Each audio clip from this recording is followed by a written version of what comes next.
ओम नमः शिवाय। श्री शिव महापुराण कोटि रुद्र संहिता अध्याय 33 घुष्मेश शिवलिंगनी उत्पत्ति। सुतजी बोल्या के हे मुनिओ, आ रीते केटलोक समय वीत्या पछी ते ब्राह्मण कुमार मोटो थयो।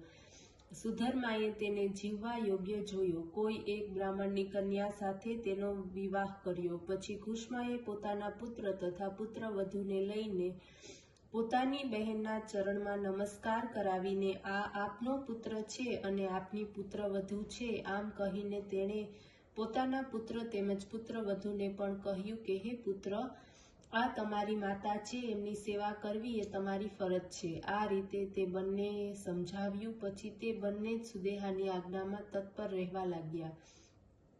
परंतु सुदेहानी ईर्षा वधती ज गई। एमनो व्यवहार पण तेवो ज थतो गयो। एक दिवस तेणे विचार कर्यो के मारुं आ दुख त्यारे ज शांत थशे ज्यारे घुष्मानी आंखोथी पुत्रना मृत्युने कारणे आंसुनी धाराओ वहेशे। हवे मारे एवो ज उपाय करवो जोईए। सुतजी बोल्या, कुटिल पुरुषोनी शत्रुताने लीधे साचा खोटानो कई पण विचार रहेतो नथी। एमना बळ, बुद्धि वगैरे बधुं ज नाश पामे छे।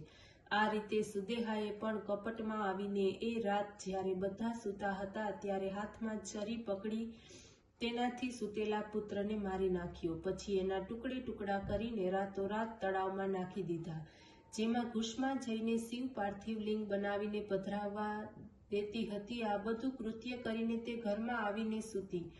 प्रातःकाल थयो। घुष्मा उठी पोताना नित्य ना काममां लागी गई। सुदेहा पण उठीने कामकाजमां लागी गई। पछी पुत्र वधू उठी एणे खाटला उपर रुधिर तेमज शरीરના કપાયેલા ટુકડા જોયા। તેના હોશ ન રહ્યા। પોતાની સાસુ પાસે આવીને કહ્યું કે આપનો પુત્ર ક્યાં છે? મને તો લાગે છે કે કોઈએ તેને મારી નાખ્યો છે। તે ધ્રુસકે ધ્રુસકે રડવા લાગી। ઘુષ્માના મસ્તક ઉપર તો જાણે પહાડ તૂટી પડ્યો।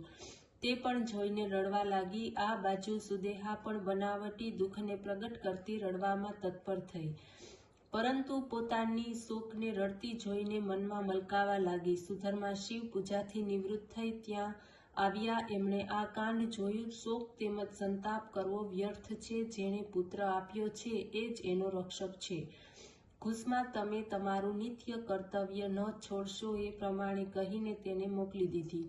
ઘુષ્મા નિત્યની જેમ શિવ પાર્થિવ લિંગ લઈને એ જ તળાવમાં નહાવાને માટે ગઈ। ત્યાં નાહીને જ્યારે પાછી ફરવા લાગી તો તેને કિનારે ઉભેલો પુત્ર દેખાયો। તે તરત જ માતાની નજીક પહોંચીને કહેવા લાગ્યો કે હે માતા, તમારા પુણ્ય પ્રતાપથી તેમજ શિવ કૃપાથી હું મૃત્યુ પામેલો જીવતો થયો છું। ઘુષ્માને પુત્ર જીવતો થયેલો જોઈને પ્રસન્નતા થઈ। તે તો શિવ આરાધનામાં લાગી ગઈ। એ જ સમયે એની પરમ ભક્તિથી પ્રસન્ન થઈને જ્યોતિ સ્વરૂપ શિવ પ્રત્યક્ષ થયા અને આમ બોલ્યા, હે ઘુષ્મા, આ તારા પુત્રને સુદેહાએ મારી નાખ્યો હતો। હવે હું એ પાપીનો વધ કરું છું। તું ઈચ્છિત વર માંગ। આ સાંભળીને ઘુષ્મા પ્રણામ કરતા કહેવા લાગી, હે સ્વામી, જો આપ પ્રસન્ન છો તો મારી બહેનને અભય દાન આપો। ત્યારે સદાશિવ બોલ્યા, હે ઘુષ્મા, એણે તો તારી સાથે દુર્વ્યવહાર કર્યો છે, પછી તે પાપીણીનું સારું તું શા માટે ઈચ્છે છે? આ સાંભળીને ઘુષ્મા બોલી, હે નાથ, શું હું ખરાબ છું કે તમે ખરાબ કરનારનું હું ખરાબ ઈચ્છું? હે સ્વામી, જો વરદાન આપો છો તો એ જ વરદાન આપો। સદાશિવ પ્રસન્ન થતા બોલ્યા, સારું, તો એમ જ થશે। બીજા પણ ઈચ્છિત વર માંગી શકે છે। ત્યારે ઘુષ્માએ કહ્યું, હે સ્વામી, જો એમ જ હોય તો આપ લોકોના કલ્યાણ તેમજ પાલન માટે અહીં જ બિરાજિત રહો। આ મારી પ્રાર્થના છે। આ સાંભળીને ભગવાન બોલ્યા, હે ઘુષ્મા, હું ઘુષ્મેશ્વર નામથી જ્યોતિર્લિંગ રૂપ થઈને અહીં નિવાસ કરીશ। આ તળાવ લિંગ સ્થલી થઈ જશે અને ત્રૈલોક્યમાં શિવાલય નામથી પ્રસિદ્ધ થશે। દર્શનાર્થીઓના સર્વ મનોરથો એના દ્વારા પરિપૂર્ણ થશે।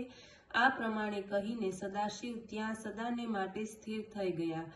એટલામાં સુંદર દેહવાળા સુધર્મા ત્યાં આવી પહોંચ્યા। ત્યારે બધાએ મળીને શિવ પૂજન કરીને 101 પરિક્રમા કરી સર્વનો પરસ્પર પ્રેમ થયો। ઘરમાં જઈને સુખપૂર્વક તે રહેવા લાગ્યા। હે ઋષિઓ, આ રીતે મેં તને 12 જ્યોતિર્લિંગની અદ્ભુત કથાઓ સંભળાવી છે। શિવ જ્યોતિર્લિંગની આ પ્રકારની ઉત્પત્તિ તેમજ મહિમા શિવ ભક્તોને માટે અત્યંત સુખ તેમજ ભોગ મોક્ષ આપનાર છે।